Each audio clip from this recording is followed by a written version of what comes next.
نعبد وإياك نستعين اهدنا الصراط المستقيم صراط الذين أنعمت عليهم غير المغضوب عليهم ولا الضالين. Para jamaah kaum muslimin rahimahullah, pada saat ini insyaallah sebelum kita lanjutkan kajian ilmu fikih yang bersumber dari kitab Fathul Mu'in, kita akan awali dengan materi hadis yang bersumber dari kitab Mukhtarul Ahadits. Bismillahirrahmanirrahim. Ati babal jannati yawmal qiyamah fa'astaftihu fayaqulul khazin man anta fa'aqulu Muhammadun fayaqul bika umirtu an la aftaha bi ahadin qablaku. Rawahu Ahmad an Anas. Rasulullah sallallahu alaihi wasallam bersabda, "Ati aku akan datang babal jannati ke pintu surga yaumal qiyamati di hari kiamat.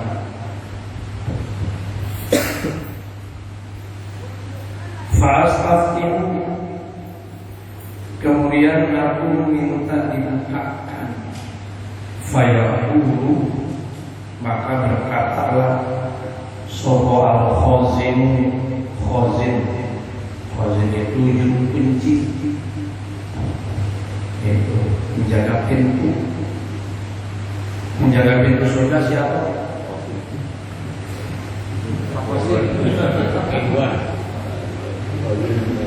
Menjaga pintu surga siapa? Malaikat Ridwan.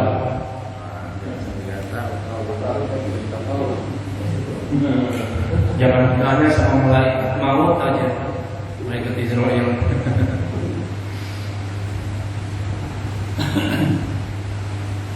Penjaga pintu surga berkata, "Man anta, siapa kau?" Faqulu, maka aku menjawab berkata, "Muhammadun, Muhammad." Kata Nabi, nanti aku akan datang menuju pintu surga di hari kiamat. Gitu. Jadi hari kiamat itu panjang banget. Dari mulai digoncangkannya seluruh alam dunia, yaitu idza zulzilatil ardu zilzalaha, panjang. Kemudian semua makhluk mati, termasuk malaikat penjamin nyawa pun mati. Itu tidak ada yang tersisa. Nah, yang tidak mati adalah Zat yang menciptakan mati, yaitu Allah Subhanahu wa Ta'ala. Sehingga di saat itu dalam Al-Quran dijelaskan, Allah bersabda, "Limanil mulkul yaum." Siapa raja pada saat ini? Tidak ada raja.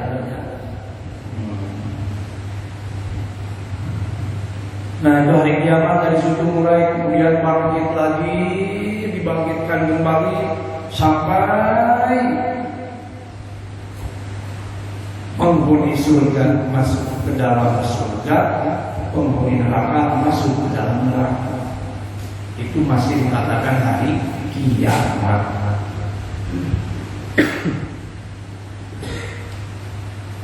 Nabi akan datang ke pintu surga di hari kiamat. Kemudian Nabi minta dibukakan. Nah, kalau kita masuk pintu mungkin tetap malu. Kemudian berkatalah penjaga surga juru kuncinya, "Man anta, siapa kau?" Nabi menjawab, "Muhammad."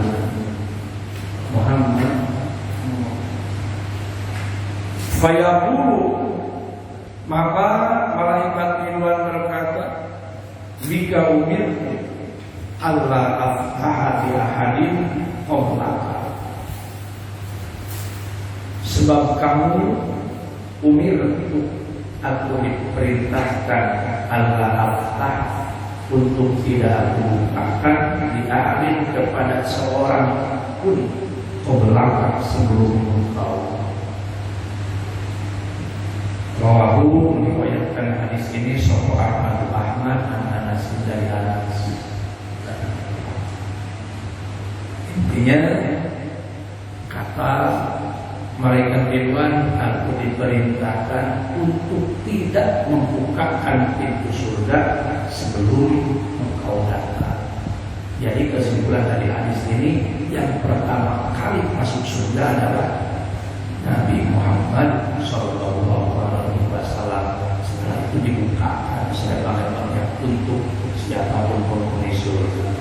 Itulah keistimewaan pimpinan kita Nabi Muhammad Sallallahu Alaihi Wasallam.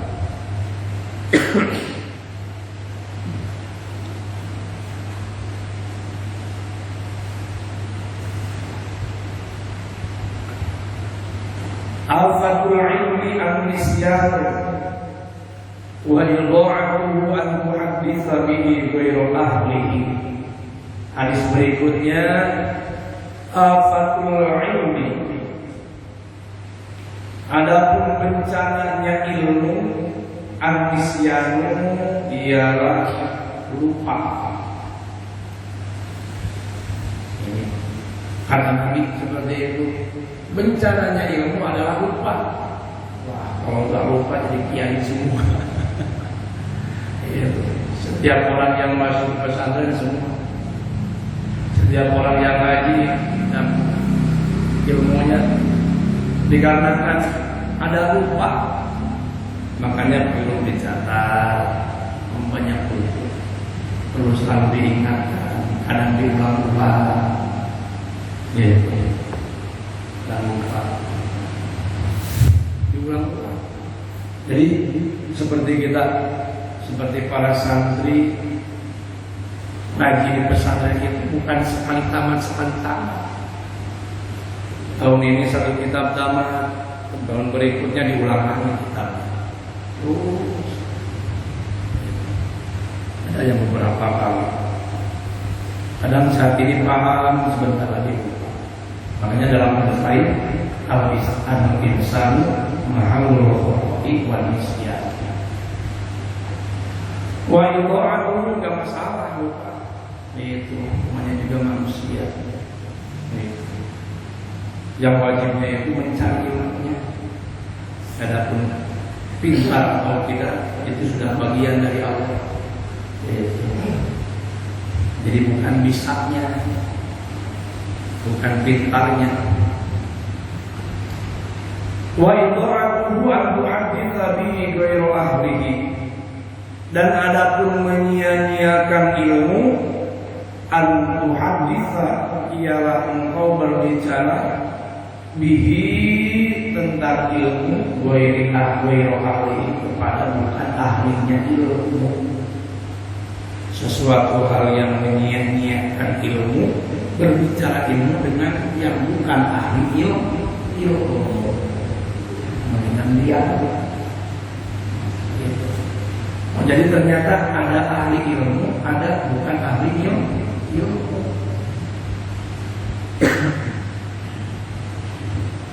Ahli ilmu apa?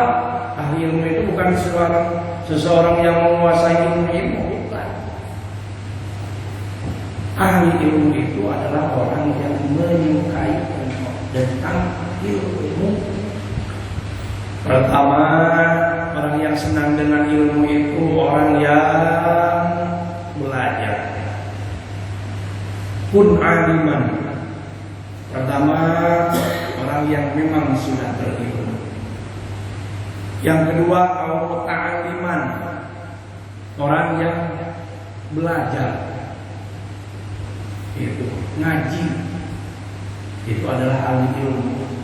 Udah ketahuan orang berangkat ke tempat ilmu berarti dia ahli ilmu. Yang ketiga, al-mustami'an, pendengar. Kalau ngaji mungkin komplit dengan alat pengertiannya, aliman belajar seperti para anak-anak, para santri, para pelajar dengan alat-alatnya. Yang ketiga, mustami'an, pendengar, hanya mendengarkan saja, ahli ilmu juga. Yang ketiga, muhibban, senang, berangkat ke tempat ngaji tidak, mendengarkan juga enggak, tapi melihat orang yang berangkat menuntut ilmu senang deh. Itulah yang disebut dengan ahli ilmu. Jangan sampai wala takun khomisan. Janganlah engkau jadi yang kelima apa? Berilmu tidak, ngaji tidak, dengar tidak, suka tidak, apa namanya? Senang juga enggak berarti itu yang suka mengalami, gak senang ada pengajian, itu gak senang dengan majelis jenismu, itu bukan ahli ilmu. Nah, kita berbicara ilmu dengan yang bukan ahli ilmu itu sesuatu hal yang sia-sia.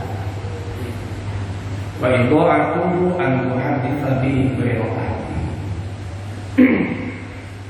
Rawahu, meriwayatkan hadis ini sahih Ibnu Abi Syaibah, Ibnu Abi Syaibah. Allahu a'lam bishawab.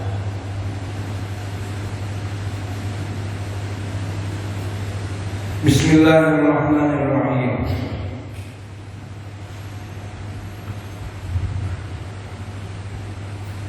Wa yadjusu qalilul ma'i wa huwa ma'una kullataini haitsu lam yakun warida bi wusuli najsin ilaihi yura'il basaril mu'tadili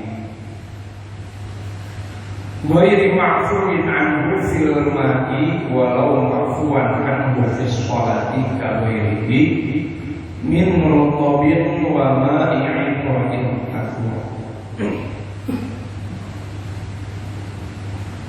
Para jemaah rahimakumullah, selanjutnya kajian ilmu fikih. Air yang sedikit bisa jadi najis. Sebelumnya, air yang sedikit itu yang kurang dari 2 kurang daripada 216 liter. Contoh air segini, air sedikit, itu bisa jadi najis apabila terkena najis walaupun tidak diubah. Setetes, najisnya sedikit, kelihatan ada najis, kotoran cicak masuk. Meskipun airnya masih bening, gak berbau, tapi ada najisnya, tetap najis. Itu makanya tidak bisa digunakan untuk bersuci. Bahkan diminum pun gak boleh, karena mengkonsumsi bahan najis hukumnya haram.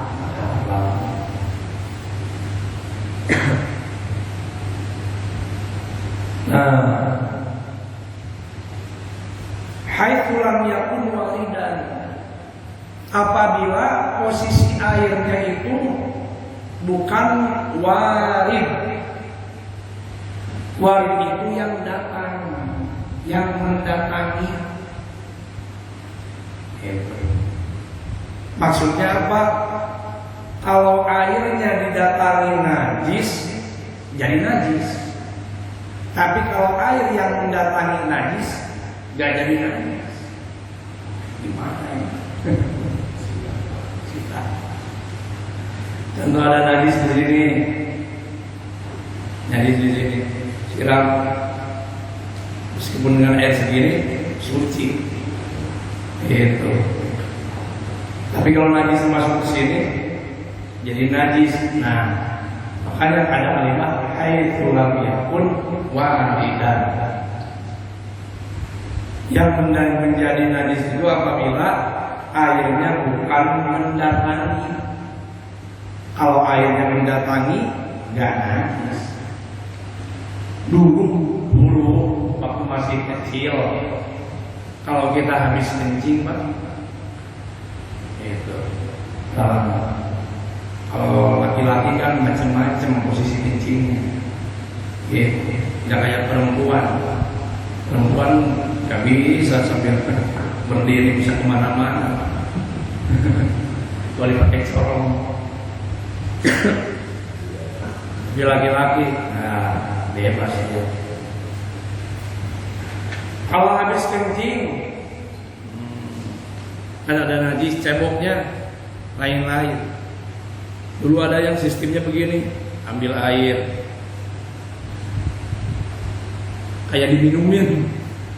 Nah kalau posisinya begini, itu nggak suci. Kenapa? Najisnya. Tapi kalau disiram, jadi posisinya ini ambil air, nah ini, nah itu yang suci.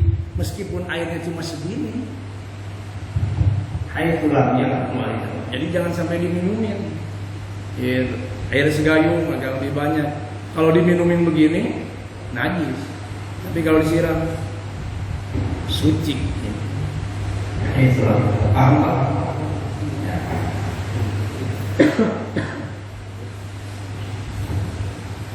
Air yang sedikit jadi najis apabila terkena najis.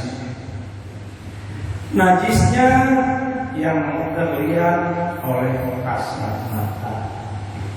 Najis yang terlihat oleh pandangan yang biasa, itu nggak pakai alat, bukan begini. Nah, berarti kebalikannya, kalau najisnya nggak kelihatan, nggak apa-apa. Itu nggak harus dicari-cari pakai kaca pembesar. Ada najis dia. Seperti apa? Seperti najis yang dibawa oleh kaki lalat. Gitu. Bapak pagi-pagi lagi ngopi, meskipun sekarang tidak ada yang ngopi, belum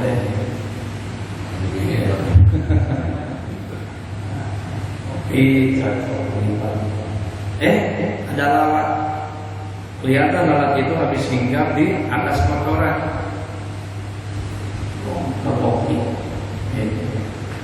Kalau kita teliti, mungkin saja di kaki lalat itu ada kotoran yang ke bawah, karena dia tadinya hinggap di atas kotoran, nyemplung mesin, dibuang aja lalat. Gimana ini? Minum saja kalau sayang. Jangan habis, karena nggak kelihatan.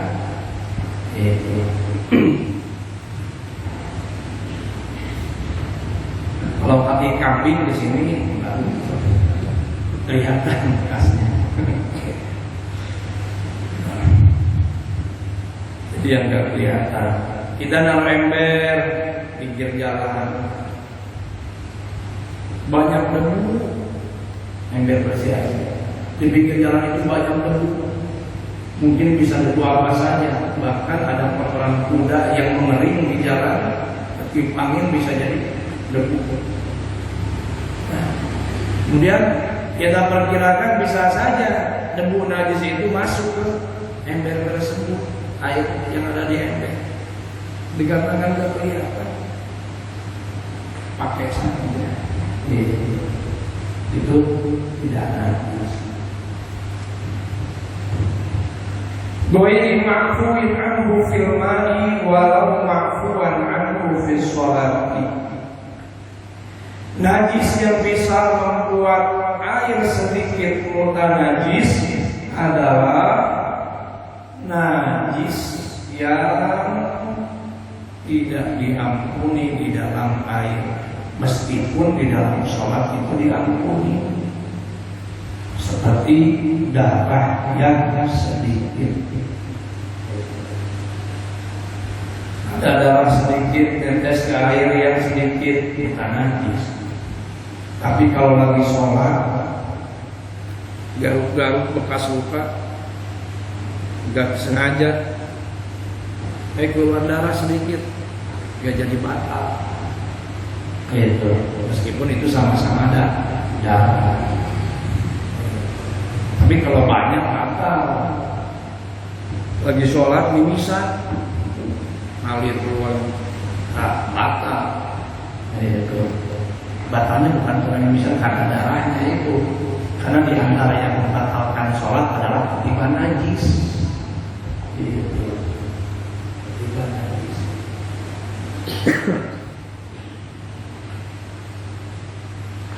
Min rutubin wa ma'i'in wa in kathura. Najisnya yang basah ataupun yang kering sama bisa membuat najis. La bimusuli maitatin la damali jinsiha sa'ilun minda syabdi udwin minha. Tidak jadi najis air yang sedikit apabila tertimpa bangkai hewan yang tidak ada darahnya yang mengalir ketika dibelah badannya. Kaakrobin, seperti kalajengking. Kalajengking itu kalau kita belah gak ada darah yang mengalir. Nah, ada bangkai kalajengking di apa? Di air yang sedikit. Nah itu tinggal buang saja, gak jadi najis airnya. Padahal yang namanya bangkai itu najis, tapi gak berbuat najis karena bangkainya kamu. Wawazain cicak gak ada darahnya. Kalau misalkan kita belah gak ada darah mengalir seperti yang lain. Kalau ada bangkai cicak, itu buang saja cicaknya, airnya masih tetap mensucikan. Illa intabiya ma asabahu walau yasiron fahina idin yanjusu. Kecuali airnya berubah dengan adanya bangkai cicak jadi agak keruh, itu muka najis jadinya. Gitu.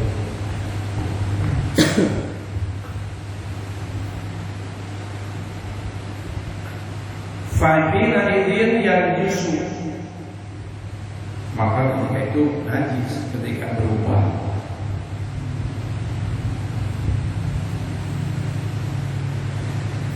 La sirtonin wa mifdain, beda lagi dengan sirton, kepiting. Kalau bangkai kepiting ada di air sedikit jadi muka najis. Gitu.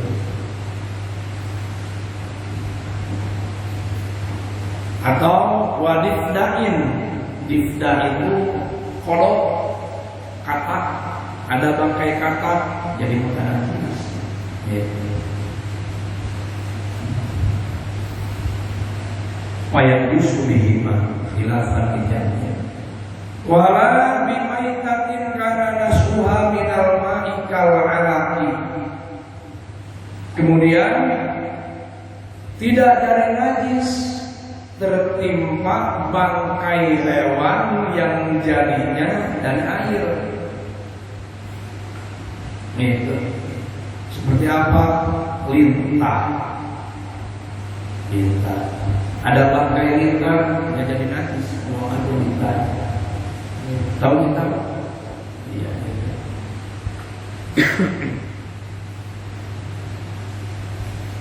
Tapi walau kuriha fihi maitatan, walau toroha fihi maitatan min dzalika najasa. Kalau unsurnya kesengajaan dimasukkan bangkai-bangkai tersebut maka najis tetap meskipun cicak. Sengaja ada bangkai cicak dimasukkan. Yang gak najis itu kalau tiba-tiba sudah ada, kalau belum berubah nggak masalah.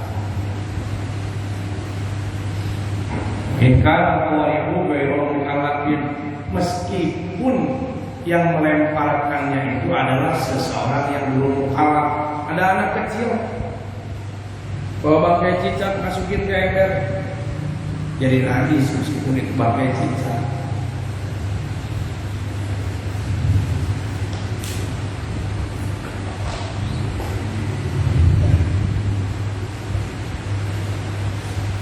Wala atharu li turhil hayyi mutlaqan, dan tidak berpengaruh hewan yang masih hidup, karena bukan bangkai.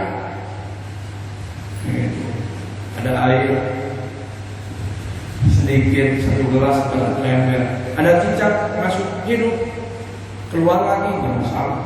Jangankan cicak, misalkan ada air seember tikus nyemplung keluar lagi, nggak masalah karena bukan bangkai. Kalau tikusnya mati itu baru bangkai. Selanjutnya wal ma'ul qalibu idza tanajjasa yaqulu bi bulughihi kullataini walau bima'in mutanajjisin haitsu la taghayyura bihi. Air yang sedikit, ya, air yang sedikit apabila sudah menjadi najis, air namanya air mutanajjis.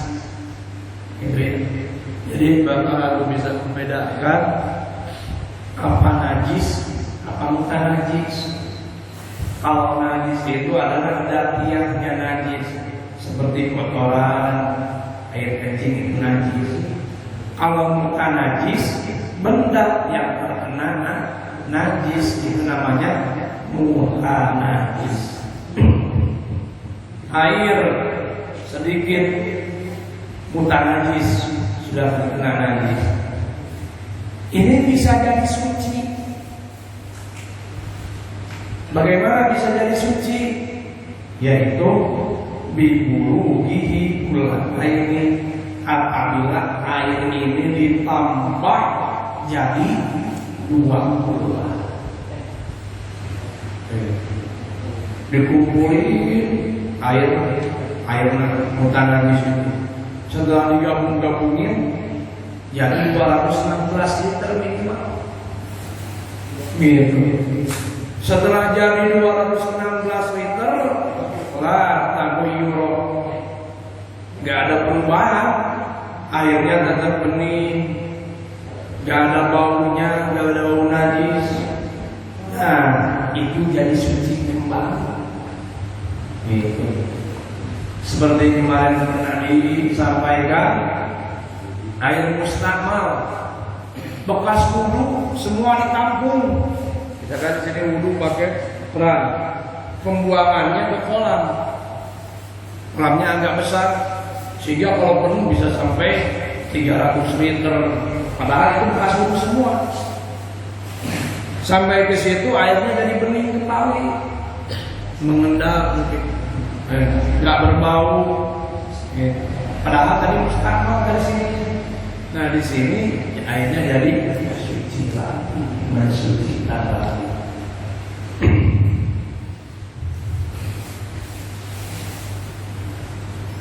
Wal qadiru yakunu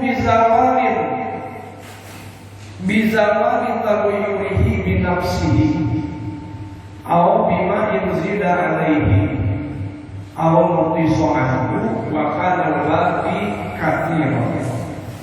Terakhir, air yang banyak, air buah pula minimal 216 liter, Yang sudah menjadi najis itu pun bisa kembali suci.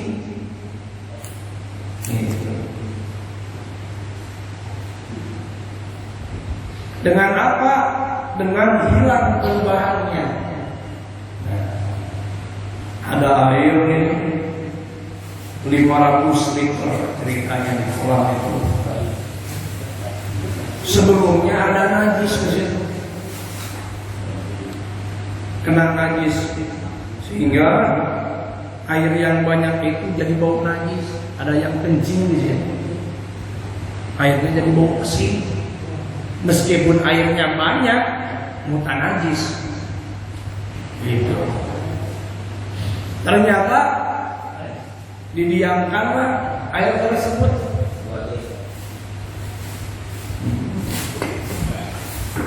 Pagi-pagi masih bau pesing, ditinggalkan, sore balik lagi ke situ. Kok jadi nggak bau pesing? Padahal air masih yang kali. Berarti itu jadi suci lagi. Kalau air banyak. Atau dengan ditambah air semula 500 liter, ada yang kencingin jadi bau pesing, tambah lagi 100 liter. Setelah ditambah 100 liter jadi nggak bau pesing, suci berarti suci lagi. Itu air banyak. Bisa dipahami Pak? Kalau bisa dipahami, silahkan kopi keluar.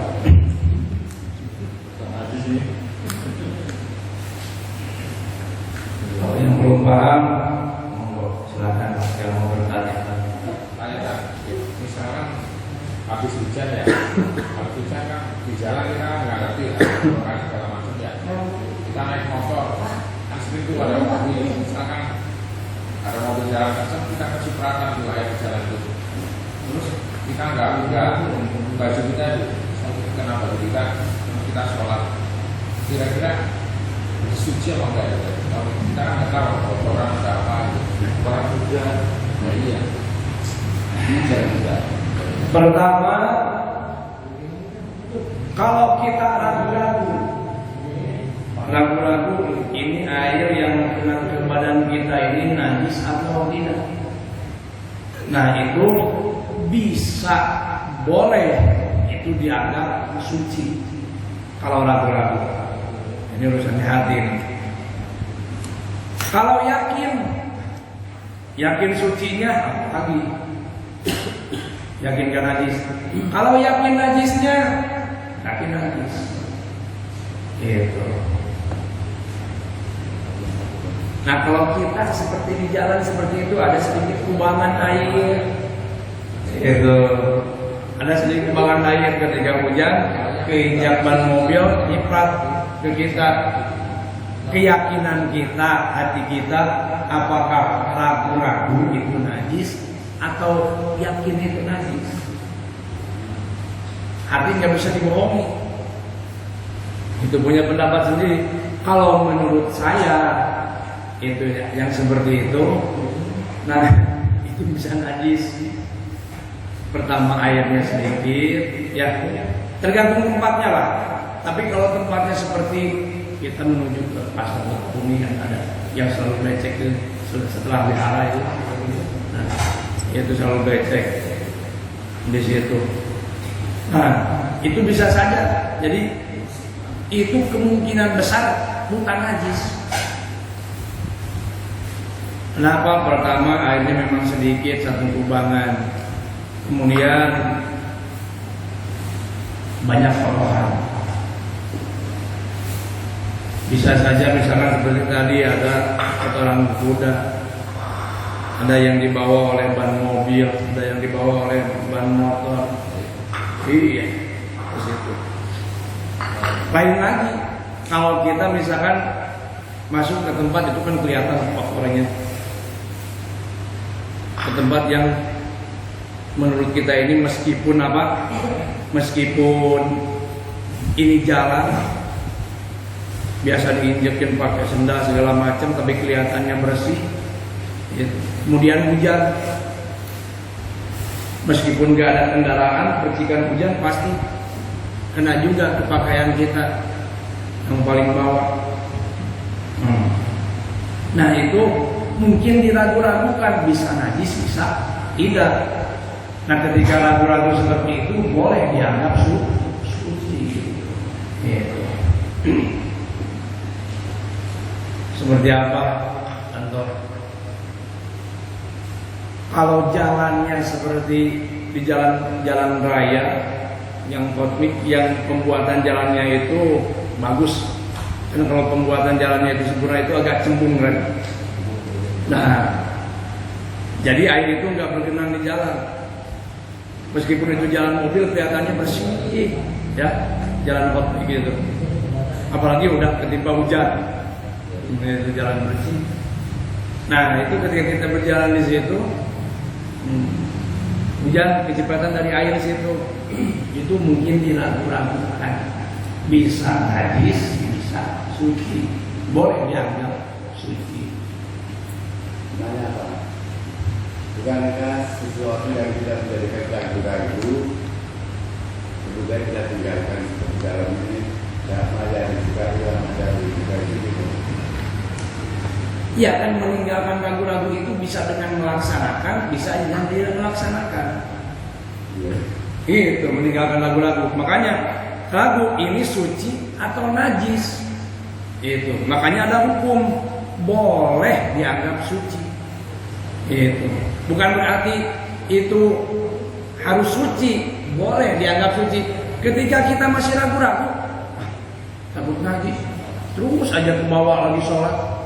Itu balik lagi tinggal ganti baju. Jangan sampai kita sholat itu dalam keadaan ragu-ragu. Intinya boleh diambil. Kalau misalnya kita ragu-ragu, boleh kita ambil itu najis, boleh kita ambil itu najis. Iya. Setelah kita mengambil itu suci, udah nggak usah ragu-ragu lagi, sholat yakin. Tapi kalau masih tak ragu kan harus diganti. Nah, berarti kita ini kalau misalkan ragu-ragu seperti ini, meskipun ini ada hukumnya seperti ini, tapi ini hati ini terasa berat nih. Jangan-jangan najis. Itu masih ragu-ragu, berarti cenderungnya ke najis. Jangan dilanjutkan. Ganti aja bajunya. Gitu. Kalau dipaksakan untuk yakin, karena kan kalau dalam musafir itu kita nggak punya salin, nggak punya apa. Ya. Kalau misalnya kita paksakan untuk yakin aja gitu. Makanya itu pertama nih. Makanya ada hukum seperti ini. Kalau kita udah yakin, Pak, ada hukumnya, boleh ngambil suci, ya suci, gak usah ragu-ragu lagi. Sekarang begini, kalau yakin gak bisa dibohongi, ini cenderungnya ke najis. Tapi posisinya kita jadi musafir, gak ada buat ganti. Berarti sholat lah. Karena kita lebih cenderungnya ke najis, itu udah bukan ragu-ragu lagi. Itu udah mendekati yakin najis. Tapi sholat gimana? Sholat aja. Hukumnya sholat itu dihormatil waktu. Nanti ketika kita sudah memungkinkan sholat dengan pakaian yang suci, bayar lagi sholat tersebut. Jadi tetap. Ya ini mungkin sekedar cerita saja. Seperti posisi di tanah haram, di Makkah, Madinah, jalanan raya pun bersih, haji. Jalan yang biasa diinjek-injek sendal itu, sehingga orang-orang itu nggak ragu-ragu lagi. Begitu telat masuk ke Masjidil Haram ya, adzan qomat langsung gelar di jalan, sholat di situ. Kalau kita perkirakan mungkin saja yang namanya jalan raya injek-injek sendal dikarenakan hukumnya telat, silakan seperti itu. Ambil lagi apa? Jadi dengan ini nggak ada sepertinya untuk kita melakukan ibadah itu nggak ribet. Dalam kondisi apapun kita nggak terhalang untuk melakukan ibadah. Itu kalau sudah ada panggilan untuk beribadah, terutama sholat. Ustaz, berkaitan dengan yang disebutkan di depan itu. Kalau saya tadi di sana kan juga di antara itu sama kamar mandi, toilet, kencing itu nyambung gitu kan, ada ibaratnya air bola yang mungkin ini kan tidak. Kapan itu dikatakan suci dan kapan itu dikatakan tempat itu najis? Artinya gini kan, dari tempat kencing itu kan langsung di luarnya di tempat itu. Ada orang yang wudhu mungkin kaki sama sendalnya dibasuh jadinya suci gitu kan. Ada juga yang habis kencing itu kan dia langsung keluar. Kira-kira apakah batasan itu air itu basah itu mungkin bisa jadi najis, atau sampai sendal itu nanti sampai keluar itu kan tempat jalan raya atau tempat keluarnya itu, dan air yang ada di sendal itu jadi kering, itu bisa dipakai untuk menjelang sholat. Nah ini gini, jadi kadang-kadang di tempat wudhu sama tempat kencingnya itu kan jadi satu mereka itu. Jadi ketika keluar itu kan ada yang wudhu mungkin bisa di sini. Jadi soal ketika habis kencing terus langsung misalnya keluar. Itu kalau misalnya basah kita hukumnya bagaimana? Kalau kita gelarin sejadah, pakai sejadah misalnya kita ini, atau yang kita nyari area agak kering, agak di luar tempatnya kencing itu tadi, tempat toilet itu tadi. Pertama, kalau urusan pribadi yang melakukan kita sebagai pelakunya, misalkan dari tempat kencing kita maksimalkan supaya kita ini benar-benar sudah bersuci dari bekas kencingnya. Itu suci termasuk apa saja yang kemungkinan itu terkena najis dari air kencing, termasuk kaki, siram dulu sebelum keluar. Setelah kita siram, itu meskipun keadaannya masih basah, siram berarti sudah suci. Keluarlah dari tempat kencing. Iya. Kemudian wudhu, ke tempat wudhu, kita ambil wudhu. Setelah ambil wudhu, ya berarti yang kita yakini itu pertama yang kita laksanakan, kemudian yang kita saksikan. Itu. Selama yang kita laksanakan itu sesuai dengan koridor-koridor kesucian, itu lanjut pakai sendal, misalkan sendalnya pun kita anggap suci. Tapi catatan, kalau sendalnya misalkan najis, kaki kita masih basah, injak sendal yang najis, berarti itu najis yang ada di sendal nempel di kaki kita yang basah. Itu. Nah, anggaplah misalkan sendalnya pun suci. Pertama, berarti aman juga telapak kaki kita yang masih basah. Jalan masuk ke masjid. Sholat, silahkan sholat di tempat yang kita yakini suci. Sholat di tempat yang kita yakini suci. Itu yang pertama. Kemudian yang kedua, ketika kita menyaksikan seseorang yang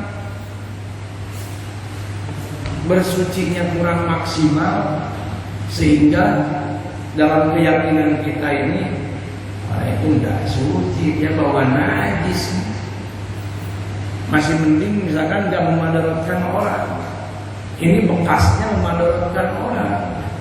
Bekasnya itu memadaratkan orang. Nah, bekasnya kelihatan, bekas basahnya ini tadi juga sembarangan kencingnya. Misalkan ada, kita menyaksikan, nah berarti itu bukan kelakuan kita, tapi kita menyaksikan yang lain.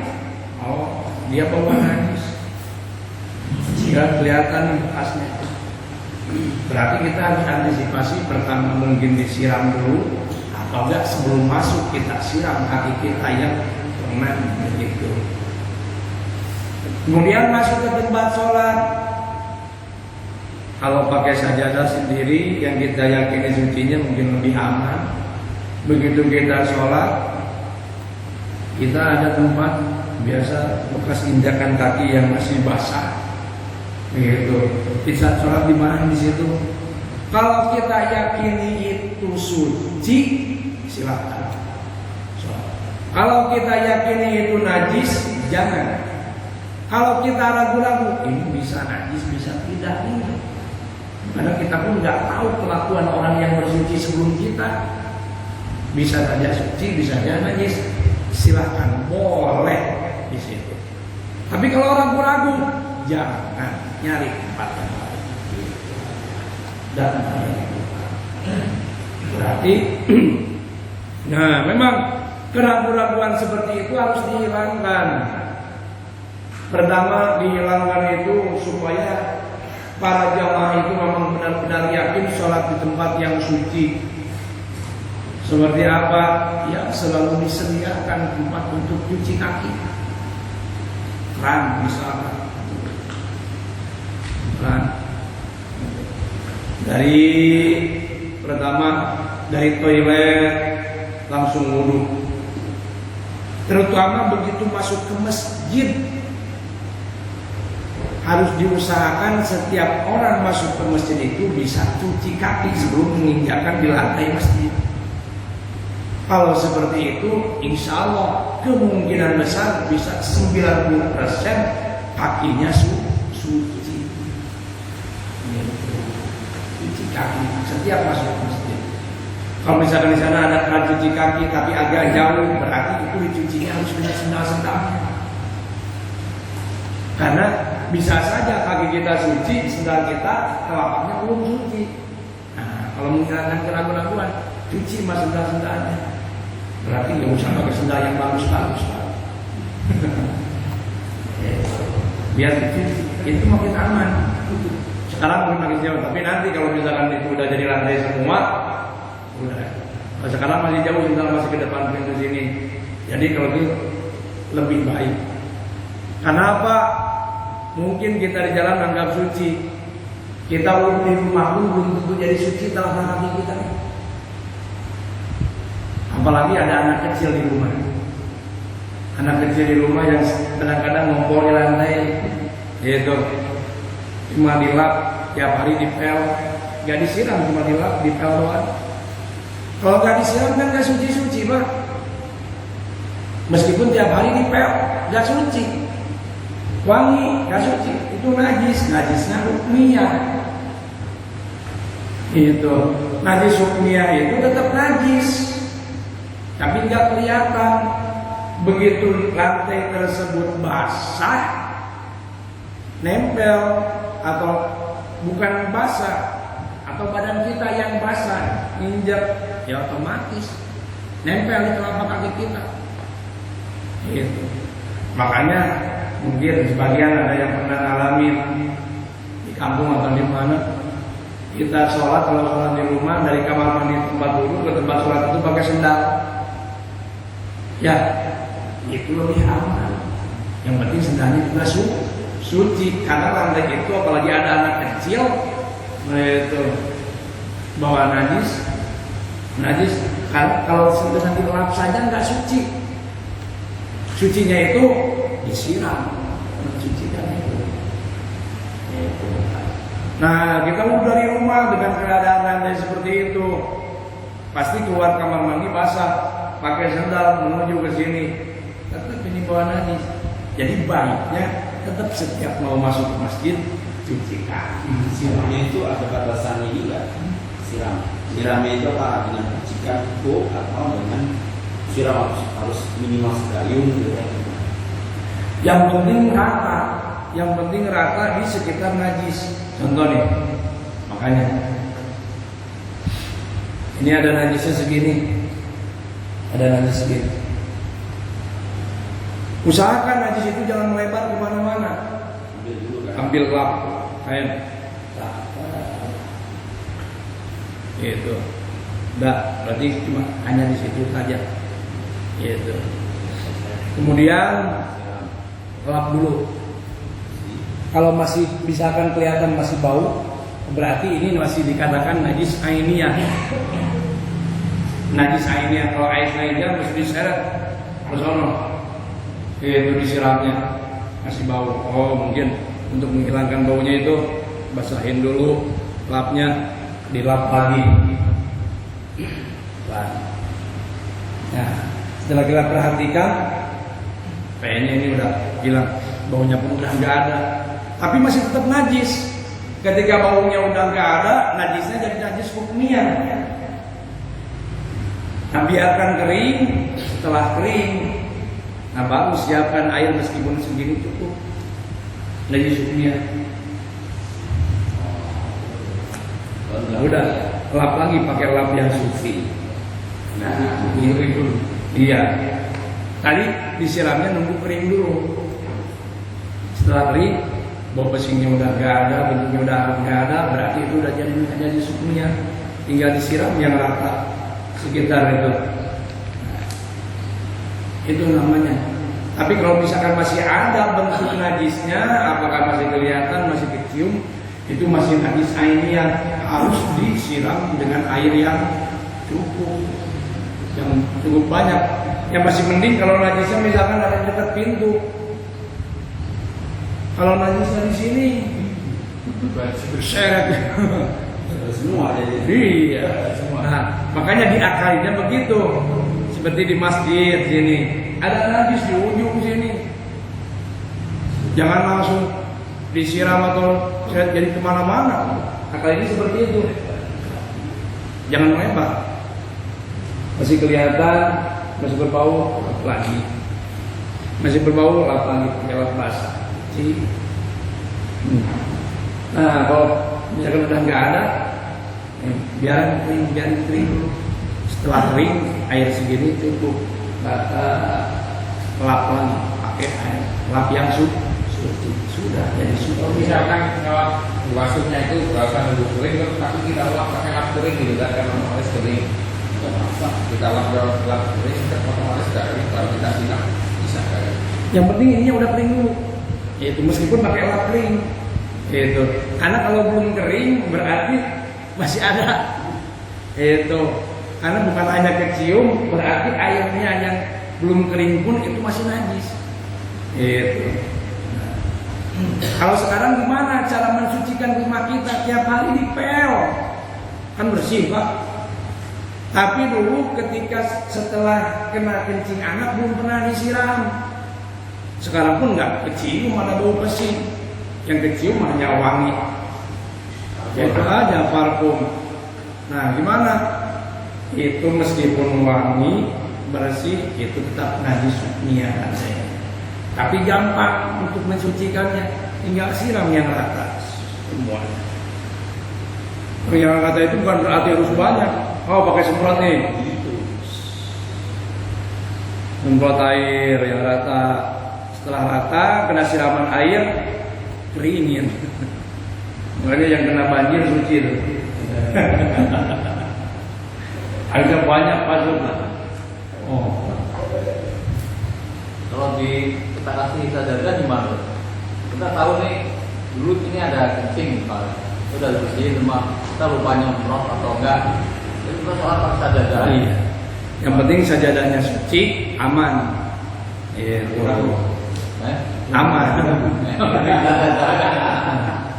Karena mana-mana buat sajadah aja. Iya. Saja di rumah seperti itu. Pakai sajadah aman, yang penting sajadahnya suci juga.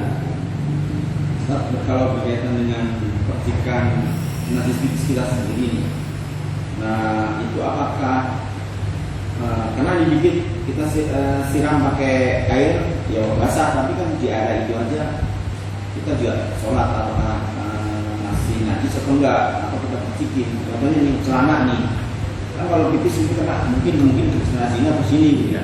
Tapi kita basahin area sini aja. Cara basahinnya seperti apa? Diguyur kan? Diguyur. Terus seperti sendiri gitu kan? Iya Pak. Siapa gitu soalnya kan? Mana nih nggak mau sholat nih? Iya. Kalau mengalami nggak ada gitu kan? Harusnya seperti itu. Ketika kita yakin kencing, oh air kencingnya ada yang kena nih pakaian kita. Kalau kena kulit kan enak siramnya. Ini kenanya celana lagi, nggak ada buat ganti sholat. Mau nggak mau, ini harus disiram dulu kalau mau suci. Siram. Gimana sholat pakai celana basah? Masalah. Siram aja. Mending celana. Kalau kena baju ya. Kalau kena kencingnya di rest area dari sini dibasahin semua begitu. Kalau nggak mau basah, dilepas dulu celananya. Ini pengalaman pribadi. Bukan gitu, masalahnya Ustaz pernah. Pengalaman pribadi.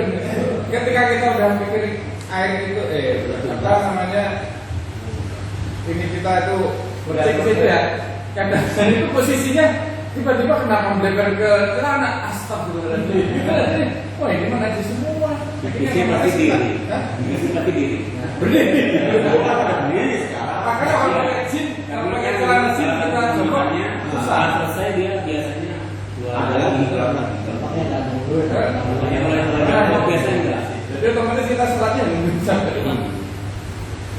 Kalau najisnya misalkan hanya di atas, kalau nggak mau disiram semuanya sampai bawah, dilepas dulu celananya. Kalau mau dipakai lagi, siramnya dibalik. Berarti bagian atasnya yang disiram. Jadi bawahnya tetap kering. Gitu. Sekarang lewat ya. Lebih aman gimana? Kemana-mana bawa sarung. Bawa sarung. Jadi ketika kita nih udah berasa gak aman, bekas kencing, mau sholat, ganti sarung. Gitu. Ganti sarung, gak apa-apa. Ganti sarung, yang suci. Bawa celana ganti. Kalau di kamar-kamar kalau seperti itu kan nggak bisa copot juga itu kan. Memang sebenarnya sih jawaban karena mungkin kita kebiasaan dari kecil terus kemudian kita bukan pakai sarung tiap hari, pakainya jin kan. Ketangkapnya juga susah. Lompat. Pagi itu memang nggak salah setiap kali mau pergi. Pakai celana jin. Tapi ada yang salah paham juga, orang memang kemana-mana bawa sarung, tapi begitu sholat celananya tetap gak dilepas. Jadi pikirannya itu sholat itu mesti pakai sarung, itu pikirannya itu. Padahal yang dimaksud itu bukan berarti ya kalau celananya suci ya nggak apa-apa, double pakai sarung. Tapi kalau celananya najis, celana dalamnya najis, meskipun pakai sarung celana itu tetap dipakai, ya tetap basah. Lepas semuanya. Karena yang rawan kena najis itu pada meskipun ini celana bersih, yang rawan kena najis itu ada celana dalam. Celana dalam habis kencing kadang-kadang setelah kencing ada yang keluar lagi. Berasa itu nempel. Nah, makanya lepas kalau misalkan ragu, emang sih baiknya itu sunnahnya kalau sholat itu jangan sampai gelantungan. Pakai apa? Pakai celana dalam meskipun pakai sarung. Gitu. Tapi ketika misalkan celana dalamnya nggak ada yang suci, ya lepas aja. Tapi tetap pakai sarung, jangan pakai sarung. Satu lagi kan dulu pernah dapat pertanyaan dari dia punya penyakit bukan pressure, saya kan sering kencing, dia nggak tuntas dia, mungkin otot-otot ini juga sebenarnya umur-umuran saya, tapi setiap kali kencing gitu ya, dan pakai ini kolor, pakai ini netes ya, keluar gitu. Sampai kalau dia nanya ke saya, kalau misalnya saya itu kencing tapi nggak tuntas, sering keluar gitu kan, saya gimana bos? Bawa kolor, persediaan sarung sekarang sama kolor. Nah kalau saya bawa kolor, gue juga masih tetap keluar gitu kan. Nah sementara zuhur, asar, maghrib, ini kita baru sampai rumah. Saya sholat apa enggak? Saya juga bingung seperti itu kan. Nah seperti itu gimana? Karena dia uzur. Pertama itu adalah satu penyakit.